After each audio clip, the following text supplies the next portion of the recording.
اعوذ باللہ من الشیطان الرجیم، بسم اللہ الرحمن الرحیم۔ آئیے تمام دوستوں کو آج میں قرآن پڑھنے اور بچوں کو قرآن پاک پڑھانے کی فضیلت کے بارے میں بتاتا ہوں۔ ایک مرتبہ حضرت عیسیٰ روح اللہ ایک قبر کے پاس سے گزرے، اس قبر میں عذاب ہو رہا تھا۔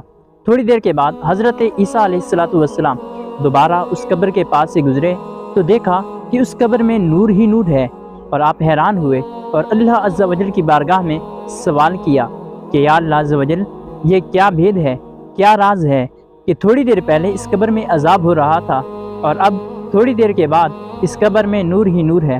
اللہ تبارک و تعالی نے ارشاد فرمایا، اے عیسیٰ روح اللہ، یہ شخص بہت زیادہ گنہگار تھا۔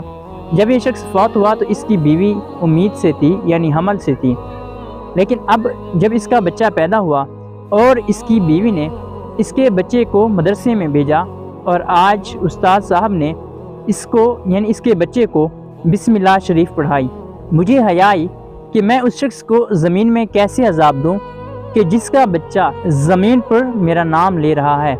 سبحان اللہ۔ تو یہ ہیں قرآن پاک پڑھنے اور قرآن پاک پڑھانے کی فضیلت۔ تو آپ لوگوں کو بھی چاہیے کہ اپنے بچوں کو قرآن پاک کی تعلیم دیں۔